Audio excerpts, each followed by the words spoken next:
অন্বেষকের নিজস্ব প্রযোজনা আকাশটা আরও বড় হোক, নাট্যকার এবং পরিচালনায় প্রিয়ব্রত চট্টোপাধ্যায়।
কুল নাই কিনারে নাই, নাই রে দৈরার পাহাড়ি।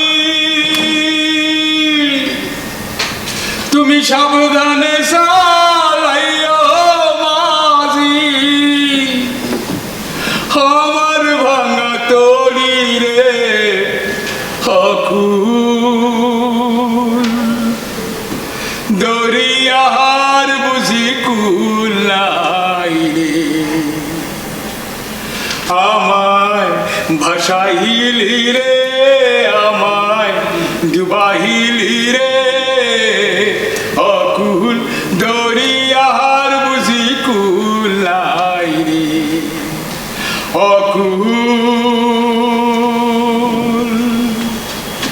দরিয়ার বুঝি কুল নাই রে। Fantastic, fantastic. বুঝলে বুঝলে বিজয় মাই ফ্রেন্ড, তোমার এই হৃদয়ের চিকিৎসার পাশাপাশি তোমার মানসিক সুস্থতার জন্য আমাদের নন্দের এই মিউজিক থেরাপি, আই মিন সুর থেরাপি তোমাকে সুস্থ করে তুলতে আরো অনেক বেশি সাহায্য করবে। অ্যাবসলিউটলি জেঠু। আচ্ছা, তুমি কি বুঝছো বাপি রিকভার হতে আর কত সময় লাগবে? দেখ সোহানি, একটা মেজার হয়নি, গুড লাক। তবে হ্যাঁ, লোয়ার পার্সেন্ট একটু এফেক্টেড হয়েছে ঠিকই, তবে আমার মনে হয় যে ফিজিওথেরাপি আর মেডিসিনে তাড়াতাড়ি ঠিক হয়ে যাবে। অ্যাকচুয়ালি জেঠু, মেইন প্রবলেম হচ্ছে আমি তো এখানে থাকি না, আর তোমরা তো সবাই জানো আমার বাপির কিছু ন্যারোনেস রয়েছে। ইয়েস ইয়েস মাই ফ্রেন্ড, দেখছো না বন্য জন্তুরা পাল্টে যাচ্ছে। আদিবাসীদের হাতে এখন স্মার্টফোন, আর সেখানে তুমি। দেখো ডাক্তার, তোমার চিকিৎসা পদ্ধতি যতই আধুনিক থাক, আমি তোমার ইষ্টদেবকে অস্বীকার করতে পারবো না। তোমার অঙ্গুলি হেলন ছাড়া কোনো কিছুই সম্ভব নয়। রঘুপতি রাঘব রাজা রাম পতিত পাবন সীতারাম। দেখো দেখো, নন্দ পর্যন্ত আমার রঘুপতির মাহাত্ম্য সম্বন্ধে জানে। কেন ডাক্তার, সুমিলি যেদিন হলো সেদিন সকাল থেকেই সাবিত্রীর একটা লেবার পেইন উঠেছিল। জয়নারায়ণপুরে আবার সেই সময় কোনো ডাক্তার থাকতো না, আমাদের যেতে হতো সেই সদরে। সেই মুহূর্তে আমি তো একেবারে দিগ্বিদিক জ্ঞান শূন্য হয়ে পড়েছিলাম। তারপর কি বলবো ডাক্তার, হঠাৎ রাস্তায় এসে হাজির এক সুবেশ ট্যাক্সি ড্রাইভার, তার টানা টানা চোখ, চওড়া কাঁধ, যেন সাক্ষাৎ রঘুপতি। হ্যাঁ রে নন্দ, হ্যাঁ আগে তোর তো দক্ষিণ রায়ের কথা বলা উচিত ছিল, তুই তো দক্ষিণ রায়ের দেশের লোক। জেঠু, ও মার্কেটটা কিন্তু খুব ভালো বোঝে, ও জানে এখানে রঘুপতিটা খাবে, ওই জন্য ওটা ব্যবহার করলো। না গো দিদি, আমি দেখেছি আমাদের মিলিটারি বাবু না সব সময় বলতো আমার সাথে রঘুপতি আছে, রঘুপতি আছে আমার সাথে, এই বলে কপট কপট কপট কপট করে হেঁটে বেড়াতো। আসলে কি জানিস সুন্দর, ধর্মটা হচ্ছে একটা একটা মানসিক জোর। আমরা যখন ওই মানসিক দিক দিয়ে দুর্বল হয়ে পড়ি তখনই আমরা ঈশ্বরের শরণাপন্ন হই। এবারে তুমি বলো যে আমি কার শরণাপন্ন হব? এই মানুষটাকে আমি কার কাছে রেখে যাব বলো তো? সত্যি এটা খুব চিন্তা কেন কেন কেন আমি কি আমার মিলিটারি বাবুকে তুই দেখে রাখতে পারবো না? তুই বল। নন্দদা, এত বড় একটা আবাসনকে সামলে তোমার পক্ষে আর সম্ভব হবে না। তবে হ্যাঁ, তুমি যখনই সময় পাবে তখনই কিন্তু বাপিকে এসে একটু দেখে যাবে। এই চমলি, হ্যাঁ শোন, আচ্ছা আসছি। ওই টেলিফোন নম্বরটা নোট কর। 2693 Parashmoni Aya centre. I mean are they trend? বাপি রিকভারি ক্ষেত্রে এরা হেল্প করতে পারে বলছো? আরে বাবা, গত বছর তো জেঠিমার যখন পা ভাঙলো তখন তো এই আই সেন্টার থেকেই এক ভদ্রমহিলা এসেছিলেন। তিনি তো 2 মাসের মধ্যে তোর জেঠিমাকে সিঁড়ি দিয়ে তত্তর করে দোতলায় তুলে দিলেন। Great. অবশ্যই ওরা একটা ফিজিওথেরাপি স্পেশাল ট্রেনিং দিয়ে তবে মেয়েদের পাঠায়। আমার এখনো মনে আছে, মেয়েটার নাম ছিল তো গিয়ে মিতালি না, মালতী হাতি। হাতি হাতি আমাকে দেখাশোনা করবে হাতি? Yes, my boss, হাতি। তোর বেশ একটু রাজা রাজা ফিল হবে। রাজা রাজা ফিল? হ্যাঁ, রাজা রাজা ফিল হওয়ার কি? আমি তো রাজায় উদয়নারায়ণপুরে আমরা জমিদার ছিলাম এবং প্রথম ব্রাহ্মণ পরিবার হিসেবে ওখানেই আমাদের উত্তরা। হ্যাঁ গো, আমাদের এই মিলিটারি বাবু যখন পুজো করে আর পুজোয় বসে যখন মন্ত্রগুলো পাঠ করে না, তখন ঠিক যেন মনে হয় রেডিওতে দুর্গা পুজোর আগে মন্ত্র শুনছি গো। দেখো ডাক্তার, তোমার ওই আয়া সেন্টারের আয়া আমার এই বাড়িতে চলবে না। কেন? কেন তুমি আমাকে জিজ্ঞাসা করছো? তুমি জানো না যে আমার বাড়িতে রঘুপতি আছে? এখানে অন্য বর্ণের মানুষদের প্রবেশ নিষেধ। ব্যাস হলো, এবার ঠেলা সামলাও। আচ্ছা বাপি, তুমি কেন বোঝো না বলো তো? তোমার এই মানধাতা আমলের কনসেপ্টগুলো এখন অচল। এখনকার দিনের সঙ্গে তোমার কনসেপ্টের একটা কনফ্লিক্ট তৈরি হচ্ছে। ওরা হয়তো ব্যাপারটাকে ন্যারোনেস বলে আমার দিকে আঙুল তুলতে পারো, তাই বলে আমি আমার ঐতিহ্য, বিশ্বাস এগুলোকে তো আর অস্বীকার করতে পারবো না। না না না, তোমায় তো অস্বীকার করতে বলছি না, তোমাকে শুধু বর্তমান পরিস্থিতির কথাটা ভাবতে বলছি। তুমি তোমার মেয়েকে নিয়ে একটু ভাববে না? 2 দিন বাদে মেয়েটা চলে যাবে, ও তো সারাদিন তোমার কথাই চিন্তা করবে। তুমি একা এখন সব কাজ করতে পারো না, সুতরাং তোমাকে সারাদিন দেখাশোনার জন্য একটা লোক তো লাগবে। তাই বলে আমার বাড়িতে ঘুরে ঘুরে বেড়াবে একটা একটা অসবর্ণের মানুষ? আর কত গঙ্গার জল ছাড়াবো দিদি। এই নন্দ, এক কাজ করলে হয় না? এবার আমরা যে মেয়েটাকে আনবো তাকে একদম গঙ্গার জলে চুবিয়ে যদি একবার এখানে নিয়ে আসি। সেই জন্যই তো ডাক্তার আমাদের মিলিটারি ব্যবস্থা করে ওই নার্সিং হোম থেকে ফিরলো না, আমাকে দিয়ে গঙ্গার ঘাট থেকে গঙ্গার জল আনিয়ে স্নান করে তবে ঘরে ঢুকিছে। আচ্ছা বাপি, তুমি যদি এখনো এরকম ভাবে জেদ করো, আমি পরশুদিন কি করে ফিরে যাব বলো তো? সুমলি, এক কাজ কর, ওখানে একটা ফোন কর, তোরা কি বলছে দেখ। যদি কোনো ব্যবস্থা না হয়, অন্য তো কোনো ব্যবস্থা করতে হবে। হ্যাঁ দেখো তো ওখানে আমাদের বন্যের কেউ আছে কিনা, তাহলে তো কোনো সমস্যাই রইল ঠিক না। আছে, আমি একবার ফোন করে দেখি। হ্যাঁ দেখো কোনো সমস্যা থাকবে নন্দ, আগে নন্দ তোর পুরো নাম কি রে? নন্দ চক্রবর্তী? বাড়ি গোসা। আর এছাড়াও না আমার আরেকটা পরিচয় আছে, আমি হলেন গে জল জঙ্গলের মানুষ। জানো ডাক্তার, মাতলার ওই সালাদ শব্দ না আমার এই মুখটাকে এখনো ভাসিয়ে নিয়ে যায় ওই রায়মঙ্গলের সরে। আমাদের না কোনো জাত নাই গো ডাক্তার, কোনো জাত নাই।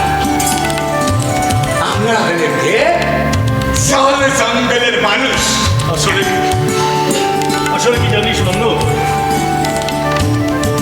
লড়াই করে বেঁচে থাকাটাই যাদের মূল উদ্দেশ্য, তাদের কাছে কি জাত, কি বর্ণ, কি ধর্ম কিচ্ছু এসে যায় না। কিন্তু আমি বিশ্বাস করি আমার ঐতিহ্য, আমার সংস্কৃতি আমার মূল পরিচয়, তাকে বাদ দিয়ে আমার কোনো অস্তিত্বই নেই। তার মানে আমাদের পরিচয় হবে বর্ণ, আমরা কি ধর্ম পালন করবো তার উপর।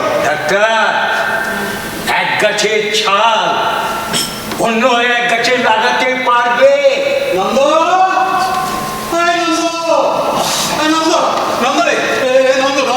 তুই কোথায়? নন্দ, আরে তুই এখানে পড়ে রয়েছিস আর আমি উপরে বেল বাজিয়ে বাজিয়ে একবার হাত ব্যথা করে ফেলাম। তুই এই যে ভট্টাচার্য, আপনি এই বয়সে মাঠে গেলেন খেলা দেখতে, পরে পাটা ভাঙলেন তো।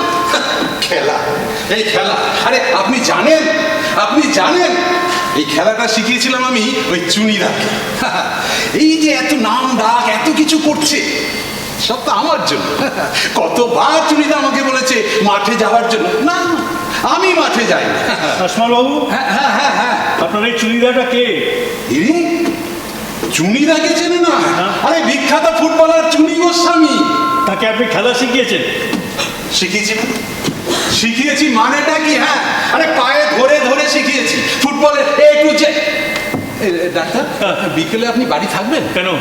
আমি একটু ওই চরণামৃত নিতে যেতাম। দূর, আমি চরণামৃত দিই না, আমি ওষুধ দিই। আরে ওটাকেই তো আমি চরণামৃত বলে খাই। চলি ডাক্তার, হ্যাঁ চলি। কিন্তু আমি এখানে এলাম কেন? আমি এখানে এলাম কেন? আরে তুমি আমারে ডাকতে এসেছিলে, কে ডাক? হ্যাঁ আমার। আমি তোকে ডাকতে যাবো না? তোকে আমি ডাকতে যাবো কেন? আমার বউটা যে কোথায় গেল, ছেলেটাকে নিয়ে সেই যে বেরোলো, আর তো ফের জানেন আজকালকার না এই মেয়ে বউরা ঠিক এইরকম হয়, জানেন বালুক হয়েছে তো ঘর। কিন্তু আমি এখানে এলাম কেন বলতো? মনে হয় আমাকে দেখতে। কেন? আপনার কি হয়েছে? স্টপ হ্যাঁ, স্টপ স্টপ। ও ভালোই হয়েছে, ভালো হয়েছে। মানে বলছে তোমার অ্যাটাকটা হয়ে নাকি ভালো হয়েছে। আরে ভালো হয়নি? আরে বাবা, শরীরের ভেতর থেকে তো সব বদ রক্ত বেরিয়ে গেল। হ্যাঁ, বদ রক্ত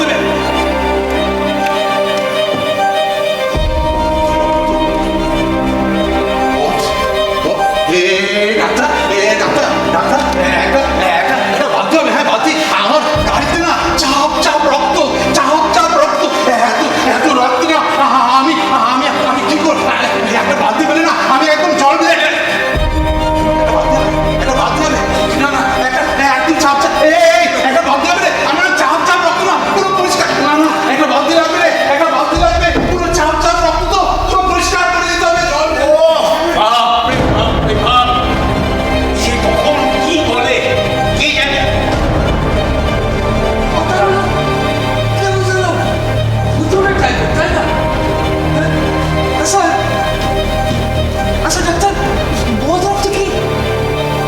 মানুষের শরীরে কিছু রক্ত আছে প্রয়োজনীয় আর কিছু অপ্রয়োজনীয়। এই অপ্রয়োজনীয় রক্তকেই বলে বদ রক্ত। জেঠু, আমার পড়াশোনা আয়া সেন্টারের সাথে কথা হয়ে গেছে। কি বললো? ওনারা সবটা শুনলেন, কালকেই একজন লোক পাঠাচ্ছে। ও ফ্যান্টাস্টিক। জয় বাবা রঘুপতি, জয় বাবা, জয় বাবা।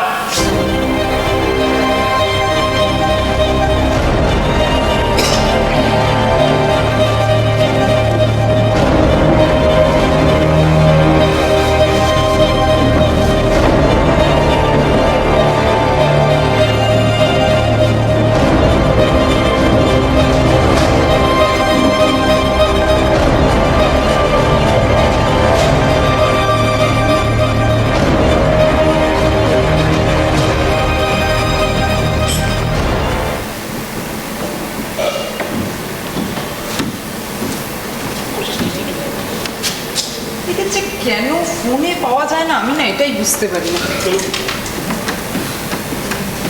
যতবার ফোন করবো ফোন করবে না। নমস্কার। নমস্কার, আপনি আসুন। আপনি কে? পরশমণি আই সেন্টার থেকে আসছি। ও হ্যাঁ হ্যাঁ হ্যাঁ কালকে আপনি ফোন করেছিলেন তো? হ্যাঁ হ্যাঁ, আমি ফোন করেছিলাম আমার বাবার জন্য। হ্যাঁ, আমাদের সেন্টার থেকে একজন দক্ষ কর্মীকে আমি নিয়ে এসেছি আপনার বাবার সেবার জন্য। আর রুলস, এখানে কিছু রুলস অ্যান্ড রেগুলেশন আছে, সই করে দেবো। ও আচ্ছা আচ্ছা, হ্যাঁ থ্যাংক ইউ সো মাচ। তাহলে ডেকে দিচ্ছি। হ্যাঁ হ্যাঁ, নিশ্চয়ই নিশ্চয়ই। এই যে তুমি ভেতরে এসো।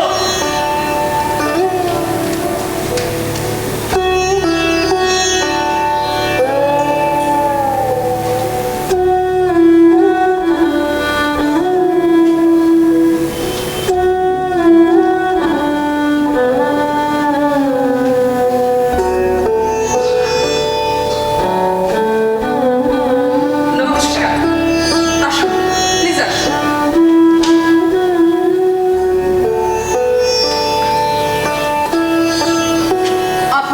বসুন না। হ্যাঁ হ্যাঁ বসুন।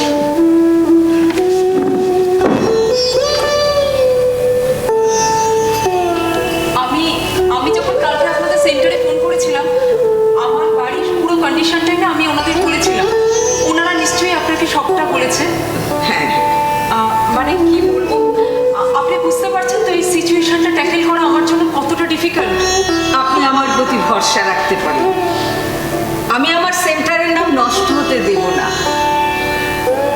আপনি নিশ্চিন্ত থাকতে পারেন, আপনার বাবা কয়েকদিনের মধ্যেই সুস্থ হয়ে উঠবে এবং হাঁটতে পারবেন। Thank you. অ্যাকচুয়ালি আমি না এখানে থাকি না, বাবা কিন্তু সম্পূর্ণ আপনার দায়িত্বেই থাকবেন। আপনি আমাকে ভরসা করতে পারেন, আমি সাধ্য মতো চেষ্টা করব। এর জন্য আপনাকে যদি এক্সট্রা কোনো পে করতে হয় আপনি আমায় নির্দ্বিধায় বলতে পারেন। চিন্তা করবেন না, এটা আপনার সেন্টার জানবে না, ওটা আমি আপনাকে আলাদাই দেব। আমি তো ব্যবসাদার নই মা, আমি সেবিকা। মানব সেবাই আমার ধর্ম। আপনি আপনি আমাকে ভুল বুঝলেন, আমি আপনাকে কথাটা সেভাবে মিন করিনি। অ্যাকচুয়ালি আপনি এতদিন পর্যন্ত যে সমস্ত পেশেন্টদের দেখভাল করেছেন, আমার বাবা কিন্তু সেরকম নন, তাদের থেকে অনেক আলাদা। সেটা আমি বুঝতেই পেরেছি। আপনাদের বাড়ি ঢোকার মুখে ওই যে আপনাদের ঘরের ওপর লেখা আছে অব্রাহ্মণদের প্রবেশ নিষেধ।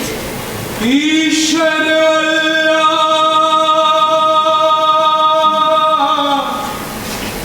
तेरो नाम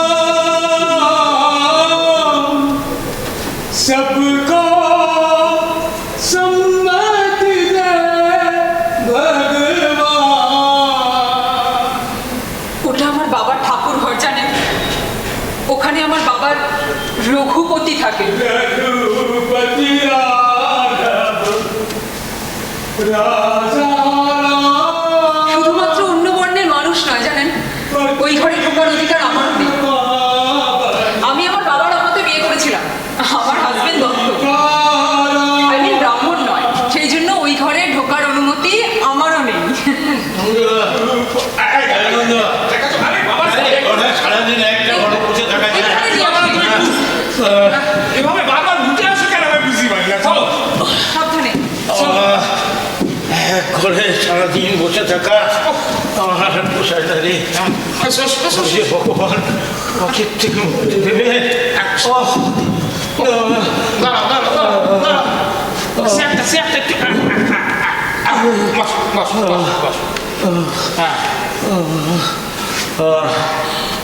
ইনি সেই যিনি এখন থেকে আমার সেবা যত্ন করবেন।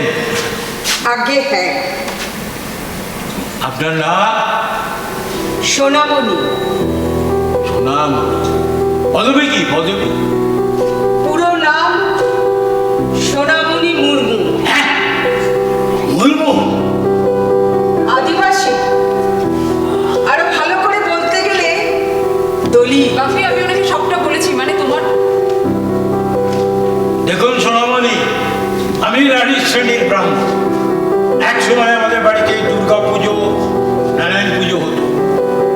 সেই বাড়ি বিক্রি হয়ে যাওয়ার পর আমার মেয়ে আমাকে এই ফ্ল্যাটে নিয়ে আসে। এখানেও রঘুপতি নিত্য পূজিত হন, তাই আপনাকে মেনে নেওয়া আমার পক্ষে বেশ দুষ্কর। কিন্তু আমি নিরুপায়, কারণ আমার স্ত্রী মারা যাওয়ার পর আমার সমস্ত দেখাশোনার দায়িত্ব নেয়, এবং যেহেতু এখানে থাকে না, তাই ওর কথা মেনে নেওয়া ছাড়া আমার অন্য কোনো উপায় নেই। আমি কিন্তু আমার মিলিটারি বাবুকে রোজ দুবেলা এসে দেখি যাবো। নন্দদা, উনি নন্দদা আমাদের এই আবাসনেই থাকেন। এই আবাসনের সমস্ত বুড়ো বুড়ির দায়িত্ব নন্দদার উপরে। নন্দ চক্রবর্তী, বাড়ি সুন্দরবন। আমি সুন্দরী দেশের মানুষকে দিই। সুন্দরী গাছ, ঠেস মূল, এই সব কিছু নিয়েই আমার পৃথিবী। জলে কুমির, ডানায় বা, আর বুকের মধ্যে মাতলার সালাদ সালাদ শব্দ। আচ্ছা দিদি, দিদি তোমার দেশ কোথায়? তোমার রাঢ় বাংলার মাটি আমার দেশ, বাঘমুন্ডি আমার মা।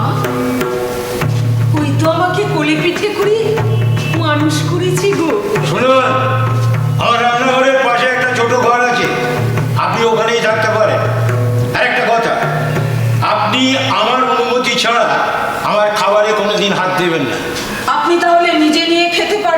সেটা আমি বুঝবো। এই সময় ওনার টাকা পয়সা সব সব কথাই হয়ে গেছে বাপি। হ্যাঁ।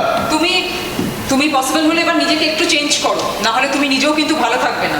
এখন থেকে কি তোমার উপদেশ আমাকে নিতে হবে? কাল সকালে ফ্লাইটেই যাচ্ছে তো? হ্যাঁ। জিনিসপত্র সব গোছগাছ হয়ে গেছে, সাবধানে যেও।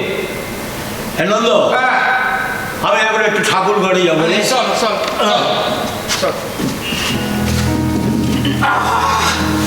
রঘুপতি, তুমি ছাড়া আমার কেউ নেই রঘুপতি, তুমি রক্ষা করো। আর আমার এই গোয়াচরণ বন্ধ আছে, এই আমাকে সাহায্য করবে গো রঘুপতি। ও রঘুপতি, সকাল থেকে দেখিনি গো তোমায়, একবার দেখা দাও গো, একবার দেখা দাও। বড় কষ্ট আমার, বড় কষ্ট। আপনি একটু আগে বলছিলেন না এই মানুষটাকে আপনি খুব তাড়াতাড়ি সুস্থ করে তুলবেন, হাঁটাবেন। এই মানুষটা আপনাকে ট্রিটমেন্টই করতে দেবে না। দেখা যাক না, চেষ্টা তো করি, না পারলে তখন আপনাকে জানাবো। কয়েকদিন আগে আমার বাপির শরীরটা খুব যখন খারাপ হয়েছিল, ডাক্তার জেঠুও ঠিক এই কথাই বলেছিল, চেষ্টা তো করি। সেই সময় ডাক্তার জেঠু না থাকলে আমি জানি না আমি কি করতাম। অন্ধকারের উৎস হতে উৎসারিত আলো, সেই তো তোমার আলো। সকল দ্বন্দ্ব বিরোধ মাঝে জাগ্রত যে ভালো, সেই তো তোমার ভালো। আসলে আসলে রোগটা এত গভীরে না, যার ওষুধ আমাদের অজানা। দেখা যাক না তার খোঁজ পাই কিনা। আপনি জানেন এতদিনও আমার বাপি আমার হাজবেন্ডের মুখটা পর্যন্ত দেখেনি। এতটা এতটা গোঁড়া একটা মানুষ। আসলে আসলে উনি পুরোনো দিনের মানুষ তো। এটা আমি বিশ্বাসই করি না। ডাক্তার জেঠু আমার বাপির থেকেও 3 বছরের বড়। কি অসম্ভব প্রগতিশীল একজন মানুষ। আর সেখানে আমার বাপিকে দেখুন, আমার বাপি এখনো মোবাইল ফোনটুকু পর্যন্ত ইউজ করে না। দেখুন না, ল্যান্ড ফোন ইউজ করে এখন। হ্যাঁ হ্যাঁ হ্যাঁ, দেখেছি, ওই তো বই খাতার পাশেই রয়েছে। হ্যাঁ দেখেছি। ওটা হয়তো ওনাকে নস্টালজিক করে তোলে। একটা কথা বলুন তো, আপনার সত্যি ওনার প্রতি কোনো রাগ হচ্ছে না? উমা, রাগ হতে যাবে কেন? অতগুলো অপমান করলো যে। কত অপমান এই মনের উপর দিয়ে বয়ে গেছে নদীর স্রোতের মতো। এখনো আমাদের ওখানের মেয়েরা উচ্চবর্ণের মানুষের পুকুর থেকে জল নিতে পারে না। এখনো আমাদের ওখানের মেয়েদের ডাইনি সন্দেহ করে বিভৎস করে মারা হয়। কত অপমান, কত কিছু এই চোখে দেখেছি। আর নতুন কি? কিন্তু আমাদের রাষ্ট্রপতি তো আপনাদেরই লোক। না না, ওর সাথে আমাদের কোনো পরিচয় নেই। তবে হ্যাঁ, মুর্মু বটে। সময় তো পাল্টাচ্ছে বলুন। কোথায় আর পাল্টালো বলো? এখনো তো শীততাপ নিয়ন্ত্রিত আবাসনের মধ্যে ব্যবসা গরম। তবে তুমি চিন্তা করো না মা, আমরা লড়াইয়ের ময়দানে ছিলাম, আছি, থাকবো। আমি বিশ্বাস করি অধিকার কেউ কাউকে দেয় না, অধিকার ছিনিয়ে নিতে হয়। তবে বাপি কি? দেখা যাক না, চেষ্টা তো করি। তারপর আপনার কথায় আমি খুব ভরসা পাচ্ছি জানেন। আচ্ছা আচ্ছা আচ্ছা মা, শোনো, তুমি আমার এই আধার কার্ড সঙ্গে দুটো ছবি দিলাম, যত্ন করে রেখে দিও, কেমন? আমি রোজ আপনার সাথে কন্ট্যাক্ট করব, রোজ আপনাকে ফোন করব। আচ্ছা আচ্ছা।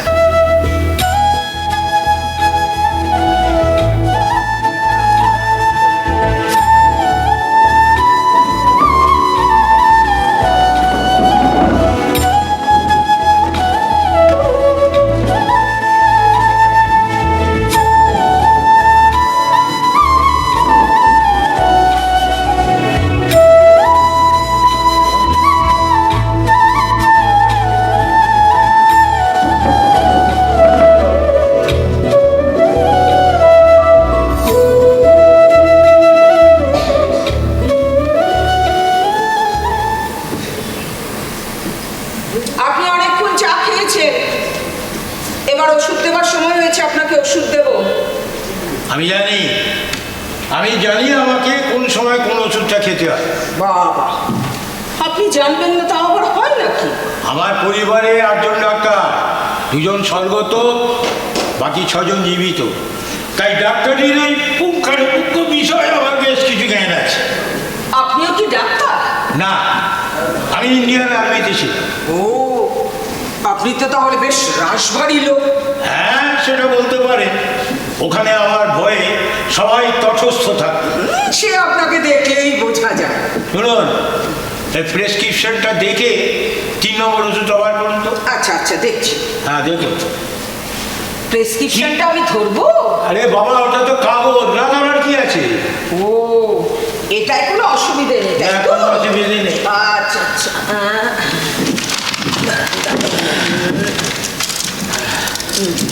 তারপরে যে হ্যাঁ হ্যাঁ হ্যাঁ, এই যে দেখেছি। জলের বোতলটা ওখানেই আছে। এখানে আছে, হ্যাঁ হ্যাঁ হ্যাঁ। চেয়ারটা একটু টেনে নিন। আচ্ছা, দিচ্ছি দাঁড়া। এই ব্যাস, ঠিক আছে। এই দেখুন। হ্যাঁ, ঠিক আছে।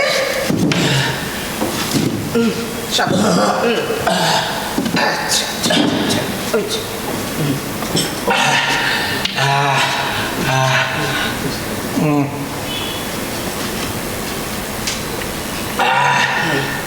জয় রঘুপতি। নন্দ আপনার টিফিন করে গেছে, আপনি বললেই আমি এনে দিতে পারি। না না, তার প্রয়োজন নেই, ও। আমি নিজে নিয়ে খাবো। আচ্ছা আচ্ছা, ঠিক আছে ঠিক আছে। বলছি, আপনার পরিবারে কে কে আছে? আমি আর আমার ছেলে। ছেলে কি ওখানে একা? না না, ও কলেজ হোস্টেলে থেকে পড়াশোনা করছে, তাই আমার ঝাড়া হাত পা। আর আপনার স্বামী? তিনি স্বর্গে। ও, মারা গেছে। মানে তখন থেকেই আপনার জীবন সংগ্রাম শুরু, তাই তো? হ্যাঁ, তা আপনি বলতেই পারেন। এটাই-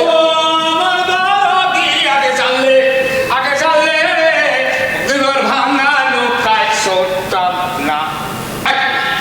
বলছি কি, আমি না বাজারে গেছিলাম, এই বড় বড় পুঁটি মাছ পেয়েছি। হ্যাঁ, তোমাকে না ওই ধরে পাতা কাগজ দিয়ে ভালো করে সেল করে দেবো, খাবে?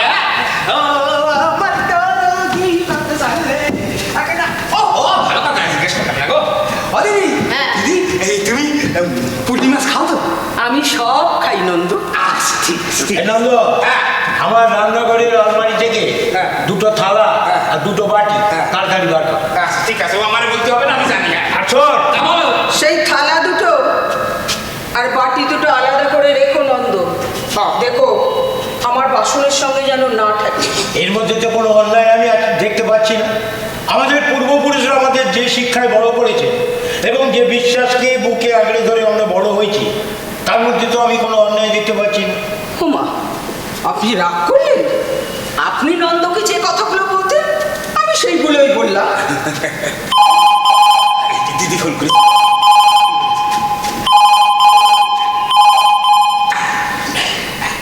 হ্যালো, ও দিদি, তুমি এখনো বসে গেছো? যাক যাক যাক, ভালো হয়েছে গো, আমি খুব চিন্তা করছিলাম। হ্যাঁ হ্যাঁ হ্যাঁ, আমাদের মেটের বাবু কখন উঠে পড়েছে? হ্যাঁ, ও ওষুধ খেয়ে নিয়েছে। এখন এই সোনামণি দিদির সাথে একটু গল্প করছে। হ্যাঁ, কি বলছো? কথা বলবে? আরে সোনামণি দিদির সাথে? আচ্ছা আচ্ছা, দিচ্ছি। ও দিদি, দিদি, এই আমাদের দিদির কথা বলো। হ্যালো, বলো মা। না না না, কোনো অসুবিধা হচ্ছে না। হ্যাঁ, সব ঠিক আছে, তুমি কোনো চিন্তা করো না। তাছাড়া তোমাদের তো রঘুপতি আছেনই। হ্যাঁ, আচ্ছা আচ্ছা, রাখি তাহলে। আচ্ছা, আপনার দেবতা কে? আমাদের একটাই দেবতা, মানুষ। আর ধর্ম সেবা। পাওনা ছেলেটাকে যেন দুবেলা দুমুঠো খেতে দিতে পারি। আপনার ছেলে এখন কি করছে? ও প্রেসিডেন্সিতে সমাজ বিজ্ঞান নিয়ে পড়াশোনা করছে, এবার ওর ফাইনাল ইয়ার। সমাজ বিজ্ঞান? আজ অবশ্য আমাদের সমাজের মধ্যে কোনো বিজ্ঞান নেই, তাই কি সমাজ বিজ্ঞান শব্দটি আপনি বিস্ময়ের সাথে উচ্চারণ করলেন? সমাজ বিজ্ঞান কি বোঝে? না। একটা ব্যবস্থা যেখানে ঐতিহ্য আর বিশ্বাস দিয়ে মানুষ তার ভিতকে তৈরি করে। আমাদের সামাজিক দায়বদ্ধতা হলো সেটাকে সঠিকভাবে রক্ষণাবেক্ষণ করা। বাহ, আপনি কি সুন্দর আপনার মনের মতো করে সমাজকে দেখছেন, তার একটা সংজ্ঞাও আপনি ঠিক করে ফেললেন। আপনার কাছে কি সমাজের সংজ্ঞা ভিন্ন? আমার আশেপাশে যা কিছু ভালো, যা কিছু মন্দ, তাই নিয়েই আমার সমাজ। এই যে শ্যামলদিদি, হ্যাঁ? এই যে আমার মিলিটারি বাবু সব খাবার না খাইয়ে দাও। আচ্ছা আচ্ছা দিদি। হ্যাঁ, না, আমি পরে নিজে নিয়েই খাবো। ওহো, তুমি পারবে না খেতে, তুমি শোনো আমার। তুই বেশি বুঝি, বলছি আমি নিজে নিয়ে খাবো। ওহো, তোমার কষ্ট হবে, তুমি বোঝো না কেন? কষ্ট আমার হবে। যে কাজের সঙ্গে আমি এতকাল ধরে যুক্ত ছিলাম সেখানে এর থেকে অনেক বেশি কষ্ট ছিল। নন্দ, তুমি ছেড়ে দাও, উনি মিলিটারি মানুষ, উনি ঠিক পারবেন। কত কঠিন অনুশীলনের মধ্যে দিয়ে আমাদের জীবন যাপন করতে হতো, সেটা নন্দ কি করে বুঝবে? নন্দর পক্ষে বোঝা অসম্ভব। আচ্ছা, আপনাকে একটা কথা জিজ্ঞেস করবো, আপনার ফৌজিতে কি সবাই উচ্চ বর্ণের মানুষ ছিল? এই বোকা বোকা কথা বলছে, তা কখনো হয় নাকি? সত্যি, যত বয়স হচ্ছে না আমার, তত যেন কেমন বোকা বোকা বোকা বোকা হয়ে যাচ্ছি। আর মনের ভেতরে কতগুলো প্রশ্ন নাড়াচাড়া দিয়ে উঠছে। দিদি কি প্রশ্ন? হ্যাঁ, মানে কি প্রশ্ন? সমাজ বিজ্ঞান কি? যাকে বাদ দাও বাদ দাও, আপনি তাড়াতাড়ি খান, আপনাকে ওষুধ দেবো মিলিটারি বাবু। হ্যাঁ, শোনো না, তুমি খাও, আমি তো ভুলে বাবুরে দেখে আসি। হ্যাঁ, হ্যাঁ, হ্যাঁ। আমি আসছি তাড়াতাড়ি দিদি, আমি আসছি। হ্যাঁ, হ্যাঁ, রন্ধের হাতের তরকারি কিন্তু ভারী সুন্দর, বুঝলে? যখন খাবে দেখবে। জানেন, আমার স্ত্রীও না ভারী সুন্দর রান্না করতে পারত। আমি যখন ছুটিতে মাঝে মাঝে বাড়ি আসতাম, তখন সে আমাকে নানা পদের রান্না করে খাওয়াতো। আর আমি একেবারে তা চেটে পুটে আপনি আমার চামচে হাত দেবেন না, চামচে হাত দেবেন না। কতবার আপনাকে বলেছি না যে আপনি আমাকে সব বিষয়ে হেল্প করতে আসবেন না। শুধু শুধু আমি নিরুপায়, তাই আপনাকে এই বাড়িতে ঢুকতে দিয়েছেন, নইলে এই বাড়িতে আমার ছায়া পড়ারও কোনো অনুমতি ছিল না। না, আপনি সেকেন্ড যে মেডিসিনটা আছে না ওটাকে অফ করুন। হ্যাঁ হ্যাঁ, ঠিক আছে। হ্যালো, হ্যাঁ। Hello my friend. হ্যাঁ, বলো। এখন এখন কেমন বোধ করছো? আগের থেকে অনেকটা স্বচ্ছন্দ বোধ করছি। হ্যাঁ, তোমার রেসপন্সিবল মেয়ে তোমাকে দেখভালের জন্য যাকে ব্যবস্থায় রেখে গেছে, সে তোমায় ঠিক সুস্থ করে তুলবে। তুমি তো জানো ডাক্তার, তুমি তো জানো যে আজ পর্যন্ত কারোর কাছে কোনো রকমভাবে আমাকে নির্ভরশীল হতে হয়নি। অ্যাকচুয়ালি মাই ফ্রেন্ড, বয়স বাড়ার সাথে সাথে আমাদের কর্মক্ষমতা লোপ পায়, আমরা দুর্বল হয়ে পড়ি, তখন কারোর না কারোর উপর নির্ভর করতেই হয়। তবে মনে রেখো ডাক্তার, একটা কথা যে আমাকে 4-5 দিয়ে আগলে রেখেছে আমার ইষ্ট দেবতা। হ্যাঁ, তোমার তো রঘুপতি সহায়। শুধু সহায় নয় ডাক্তার, আমাকে সব সময় ঘিরে রেখেছে আমার রঘুপতি। শুধু শুধু কি রঘুপতি, তোমায় তো ঘিরে রেখেছেন, কি যেন নাম আপনার? সোনামণি মুর্মু, সোনামণি মুর্মু। আপনার বাড়ি কোথায়? পুরুলিয়া বাগমন্ডি গ্রামে। বাঘমুন্ডি গ্রামে? আরে আপনি জানেন আমি বাঘমুন্ডি গ্রামে বেশ কয়েক বছর প্র্যাকটিস করেছিলাম। ওখানকার মানুষের অত্যাচার, তাদের উপর যে কঠিন সমস্যা বয়ে গেছে, তার সব কিছু আমি জানি। আপনি সবটা জানেন? জানি। শুধু শুধু জলের জন্য মানুষকে কয়েক ক্রোশ পথ অতিক্রম করতে হতো। আচ্ছা, এখন এখন অবস্থার কোনো পরিবর্তন হয়েছে? হ্যাঁ, মানে জল, রাস্তাঘাট অনেক উন্নত, তবে মানুষের জীবন জীবিকা সেই তলানিতে। মানে একই অবস্থা, কোনো উন্নতি হয়নি? না না, কোনো উন্নতি নেই। এখনো সাপে কাটলে ডাক্তারের কাছে না গিয়ে ওঝার কাছে নিয়ে যাওয়া হয়। কুসংস্কার। সংস্কার আর কুসংস্কারের মধ্যে পার্থক্যটা ঠিক কি ডাক্তার? সংস্কার হলো একটা শিক্ষা, যে শিক্ষাটা আপনি আপনার পরিবার এবং সমাজ থেকে পেয়ে হয়েছে, আপনার দৈনন্দিন জীবনে তার ব্যবহার করাকে আপনার সামাজিক শিক্ষা বলে। আর সেই শিক্ষা যখন মানুষকে অজ্ঞতার অন্ধকারে নিয়ে যায়, তখন তা কুসংস্কারের থেকেও ভয়ানক হয়ে ওঠে। ইউর অ্যাবসলিউটলি কারেক্ট শুনুন, আপনি একদম ঠিক কথা বলছেন। আমাদের এই সমাজে কুসংস্কারাচ্ছন্ন মানুষগুলো তেলহীন গরুর গাড়ির চাকার মতো। এরা সমাজের কোনো কাজে লাগে না। কোনো কাজে লাগে না? না, কোনো কাজে লাগে না। আচ্ছা, আপনি তো দেশের সেবায় নিয়োজিত ছিলেন, আপনার চিন্তা পরিধি তো উনি বড় হওয়ার কথা ছিল, তার হলেন কই? আপনার কাছ থেকে কি এখন আমাকে উপদেশ নিতে হবে? কখনোই নয়। তাহলে আমি শুধু আপনার হৃদয়ের জানলাটা খুলতে বলবো, যার থেকে আপনি দেখতে পাবেন বিকশিত ভারতবর্ষকে, আর শুনতে পাবেন বাংলার আকাশে বাতাসে ধ্বনিত হচ্ছে বিবেকানন্দের সেই স্বর, হে ভারত ভুলিও না, নিজ জাতি, মূর্খ, দরিদ্র, অজ্ঞ, মুচি, মেথর, তোমার ভাই, তোমার রক্ত। ওগুলো শুনতে বা বলতে যতটা সহজ, তার ব্যবহারে প্রয়োগ ততটাই কঠিন।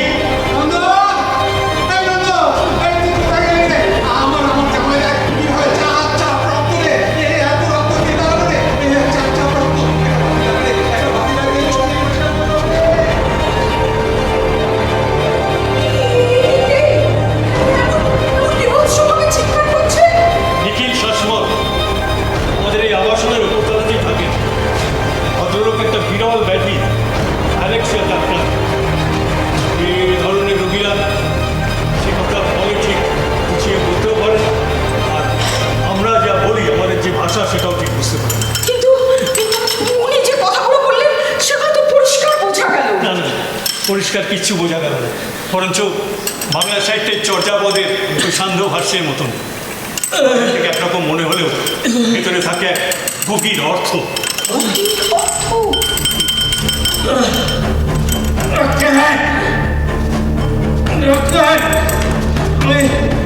আমি চামচটা ঠিক মতো ধরতে পারছি না। কেন পারছি না?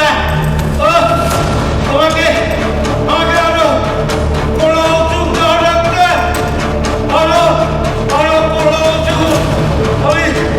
আমি সুস্থ হতে চাই ডাক্তার, আমি সুস্থ হতে চাই ডাক্তার, আমি সুস্থ হতে চাই।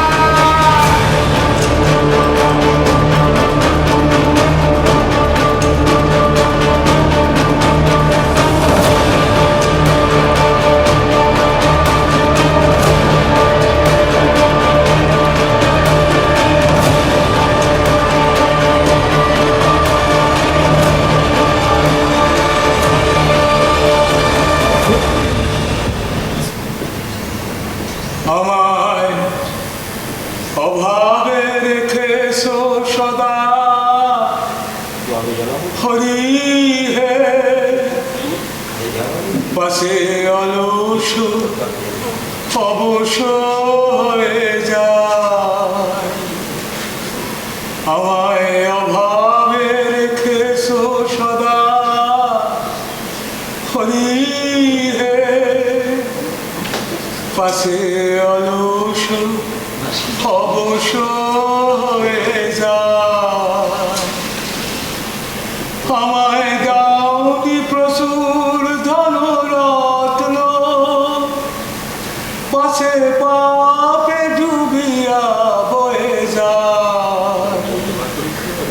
আমায় অভাবে রেখেছো সদা, হরি হে পাশে অলস অবশ হয়ে যায়। আমায় অভাবে ও দিদি, দিদি আমাদের মিলিটারি বাবু কি করছে, ঘুমোচ্ছে? হ্যাঁ, উনি এখন ঘুমোচ্ছে। যাক, যাক, যাক, যাক। দিদি আমি না একটা কথা মাঝে মাঝে ভাবি যে আমার মিলিটারি বাবু কবে ওই যন্ত্রটা ছাড়া হাঁটতে পারবে বলো তো? হ্যাঁ হ্যাঁ, ঠিক পারবে। অবশ্য ঠিক 1 মাস অবশ্য হয়ে গেল। দেখো, উনি যদি না হাঁটতে পারেন তাহলে আমার সেন্টারেরও বদনাম, আমারও বদনাম, বলো। কিন্তু কবে হাঁটতে পারবে? পারবে পারবে, দেখো না, ওই তো সেদিন দেখলে না, ওই ওয়াকারটা সরিয়ে রেখে উনি একা একা উঠতে গিয়ে যাচ্ছিলেন, সঙ্গে সঙ্গে ওসব পড়েই যাচ্ছিল, তুমি তাকে ধরে ফেললে। হ্যাঁ জানো জানো দিদি, সেদিনকে আমার একটা ব্যাপার না খুব ভালো লেগেছে। ওই যে আমি না সেদিনকে দেখলাম ওই আমাদের মিলিটারি বাবু রঘুবীরের নাম করতে করতে তোমার হাত থেকে ওষুধ নিচ্ছে। আচ্ছা আচ্ছা দিদি, আমরা তো মানুষ বলো, হ্যাঁ, আমরা আমাদের মধ্যে এইসব জাত পাত ছোঁয়াছুত এইসব কেন থাকবে বলো তো দিদি? তা তো বলতে পারবো না নন্দ, তবে মানুষের পরিচয় মানুষের মনুষ্যত্বে, তার জানো দিদি, আমাদের ওখানে না এই বছর ঝড় আসে, ঝড়ে যখন ওই রায়মঙ্গলের বাঁধ ভেঙে যায় না,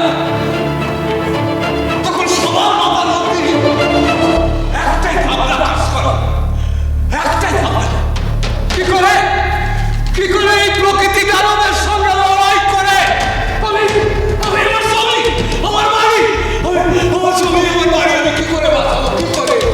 আসলে কি জানো নন্দ, মানুষের বেঁচে থাকাটাই যখন মূল ধর্ম হয়ে ওঠে না, তখন জাত পাত সব কিচ্ছু থাকে না, কিচ্ছু। ঠিক বলেছ, একেবারে একেবারে ঠিক বলেছ। জানো দিদি, আমাদের ওখানে যেভাবে চারিদিক লন্ড ভন্ড করে একবারে ভেঙে শুধু ফেললো, আমরা সবাই প্রাণ বাঁচাতে না প্রাইমারি স্কুলকে মাথা বসেছিলাম দিদি। আর জানেন দিদি, আমাদের সাথে সাথে না ওই গ্রাম প্রধান, পঞ্চায়েত প্রধান, সেও গিয়ে ওই প্রাইমারি স্কুলে মাথা গুঁজেছিল, মানে সাথে সাতটা দিন গো দিদি। তাই তো হয় নন্দ, বিপদে পড়লে না সমস্ত শ্রেণীর মানুষ আমরা এক হয়ে যাই। এই দেখো না, সাঁওতাল বিদ্রোহ, নমশূদ্র আন্দোলন, আদিবাসী আন্দোলন, আমরা আমরা সব ক্ষেত্রে এক হয়ে গেছি, নিজেদের অধিকারের জন্য লড়ে গেছি, লড়ে গেছি। নন্দ রে, নন্দ, ও দিদি, ও দিদি, ওদিকটা চলো, ওদিকটা নন্দ রে, তুই দেখ আয়, তুই দেখ না কোথায় রে নন্দ, নন্দ, নন্দ শোন না, আমার মনটা না ভীষণ খারাপ হয়ে গেছে রে, জানিস? কি হলো তোমার? ও কিরে, কেন কিরে, অধিকারীটা তো মারা গেল রে। হ্যাঁ রে, একেবারে একেবারে এই হাউজিংটা না পুরো পুরো এক্সিট করছে, সবাই একে একে রে, একে একে সবাই এক্সিট। ব্যালকনিগুলো কেমন যেন ফাঁকা ফাঁকা হয়ে যাচ্ছে, আর আর ওই ওই পার্কের বেঞ্চগুলো তাও কেমন যেন ফাঁকা। জানিস জানিস এবার এবার ওই দুর্গাপুজোয় যার সাথে বসে মায়ের ভোগ খাচ্ছিলাম না, সেও তখন যেন,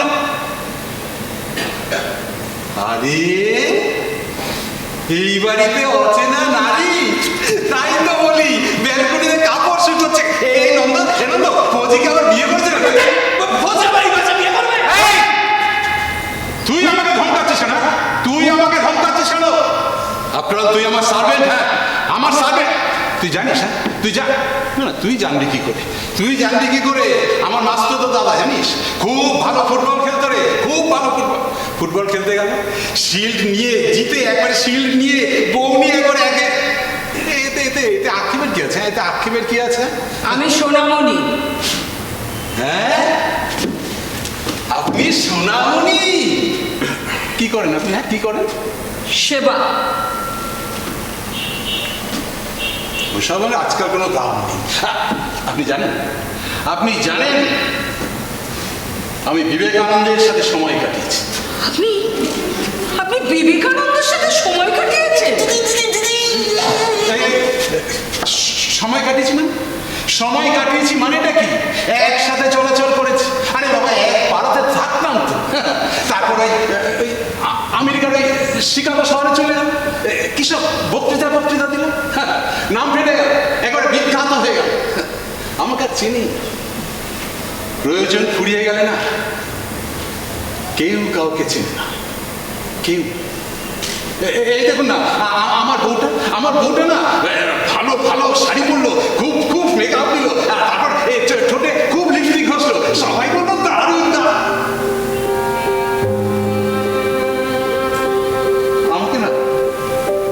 আমাকে ভুলে গেলেন।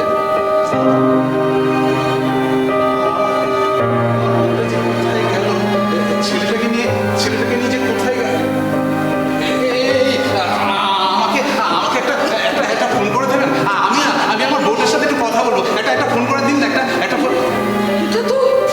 এটা তো খেলনা ফোন। এই ফোনে তো কথা বলা যায় না। কি? এটা খেলনা ফোন? আপনি এটাকে খেলনা ফোন বলছেন? হ্যাঁ, আপনি চেনেন না নাকি, জানেন না নাকি? আমি আমার বউটার সাথে কি বলছে শুনে দিস। এই ফোনটা নাকি খেলনা ফোন? আমি আমার বউটার সাথে কথা বলবো নাকি? কি বলছে বলতো? তুমি যাও, আমি যাচ্ছি তোমার বাড়িতে। বাড়িতে যাবি? আমি আমার বউটার সাথে কথা বলবো একটু। আমার কথা শোনো একটু। একটু কথা বলো না, একটু কথা বলো। আমার সাথে কথা বলছে না কেন? একটু কথা বলো না গো।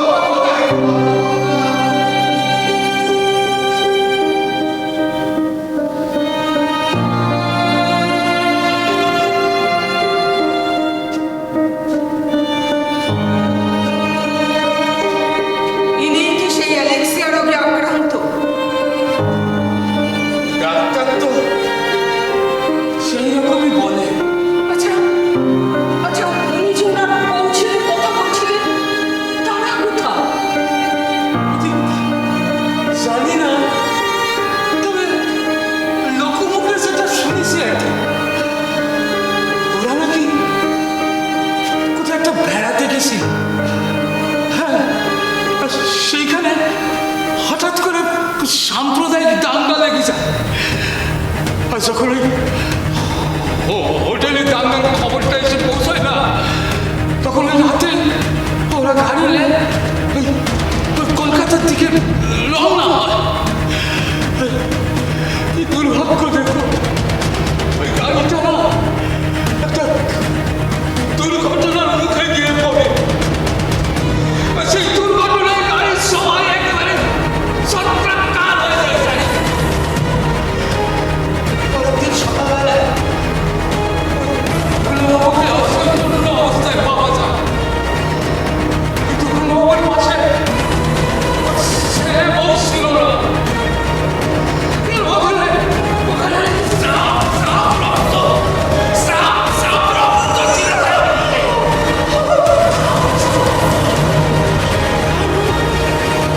আপনি কথা বলছেন?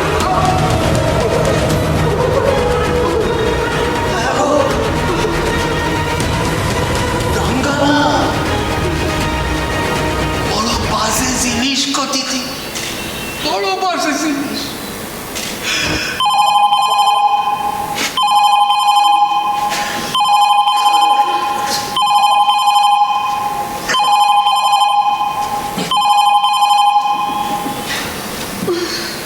হ্যালো হ্যালো, হ্যালো, কে?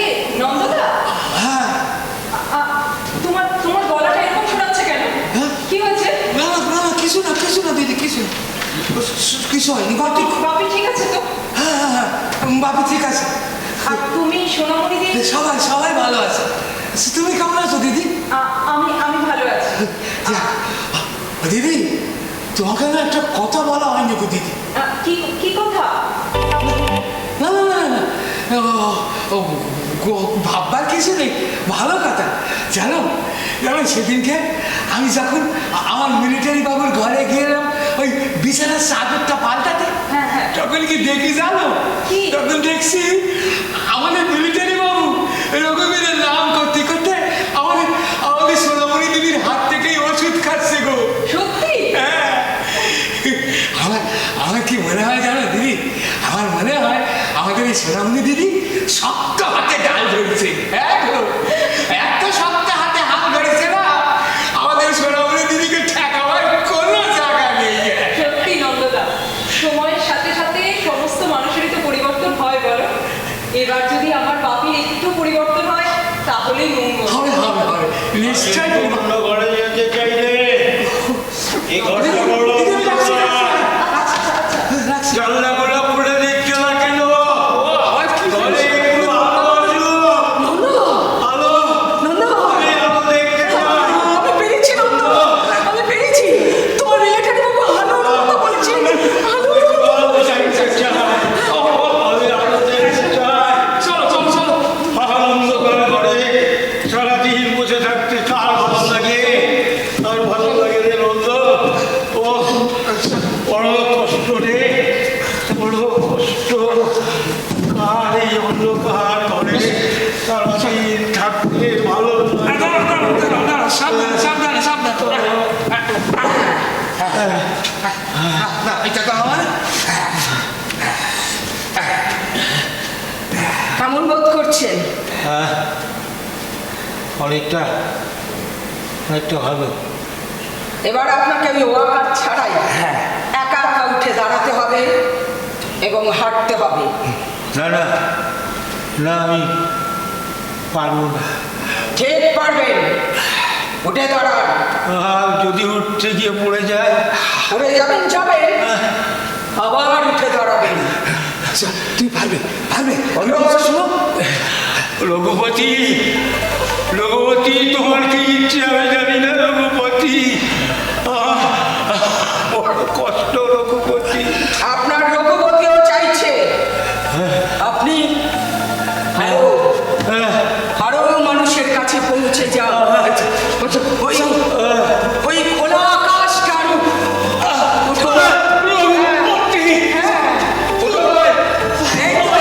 তুই পারবে, তুই পারবে।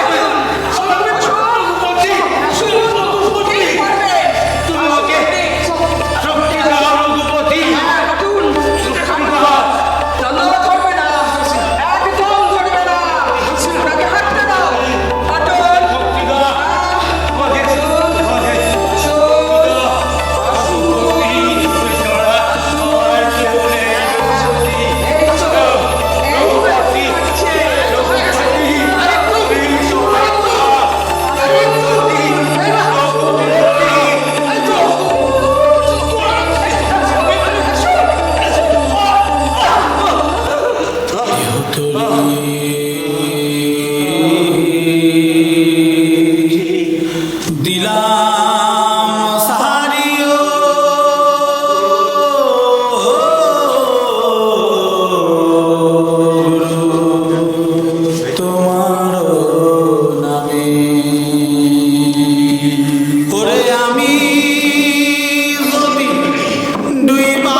আপনি চাটা করলেন?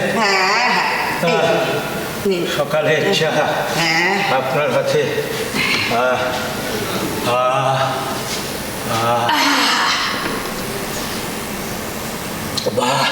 কাল বিকেলে তো অনেকক্ষণ ধরে ব্যালকনিতে দাঁড়িয়েছিলেন।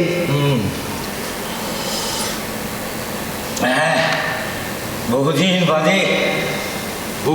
বাদে ব্যালকনিতে গিয়ে দাঁড়ালাম। পাখিগুলো উড়ে উড়ে যাচ্ছে, আকাশের বিস্তারটা যেন আরো বড় হচ্ছে। জানে সোনালি আমাকে ফোন করেছিল, ও আমার খবর জানতে চাইল। আমার ভালো হওয়ার খবর শুনে সোনালি তো ভীষণ খুশি। মা ওরা মেয়ে তো আমাকে ভীষণ ভালোবাসে, ভীষণ। ও আমাকে দেখতে চাইল, কিন্তু আমি তো ওই ফোনে কথা বলতে পারি না, তাই ভিডিও কলে ওর সাথে আমার কথা বলা হলো না।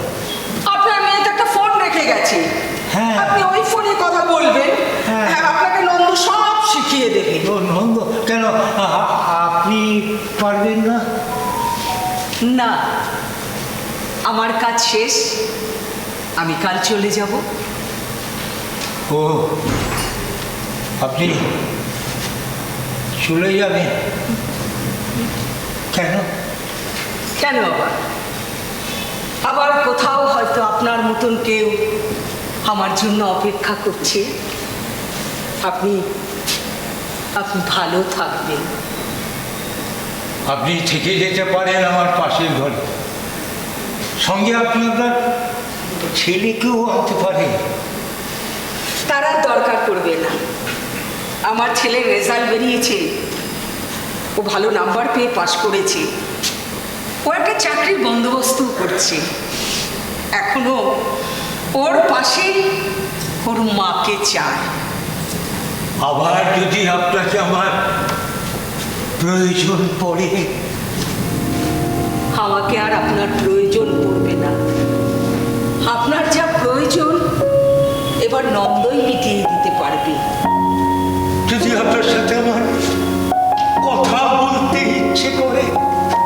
ওই যে ফোনটা আছে, ওই ফোনের সাহায্যে আমার সাথে কথা বলবেন।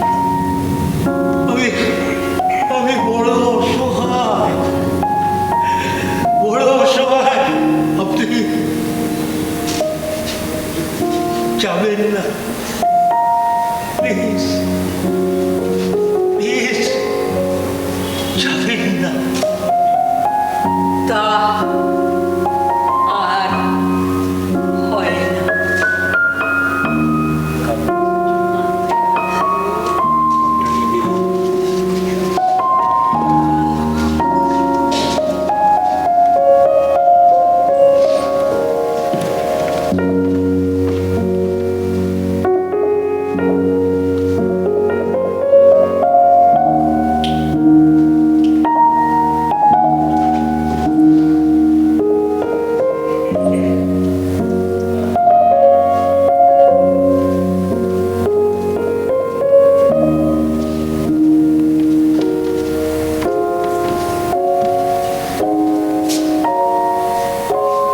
চলো, তোমার কাজ আপাতত শেষ।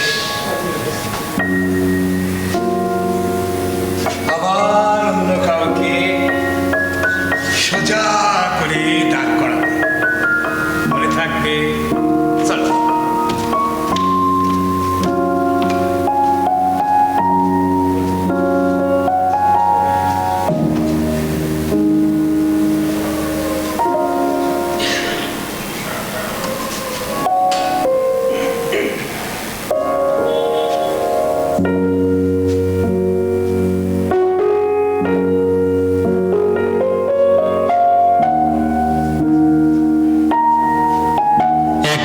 ভালোবাসা পেলে থেকে যেতে ইচ্ছে করে।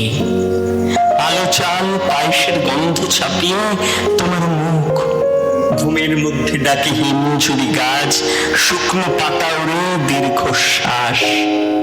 কারা যেন চিঠি লিখে পোস্ট করেনি আর, ডাক বাক্স ভেঙে দুপুরের রোদ মায়া ভরা হাতে নবান্নের পায়েস রেখে যায়, বলে ভালোবাসা পেলে ফিরে এসো আবার, বলে ভালোবাসা পেলে ফিরে এসো আবার, বলে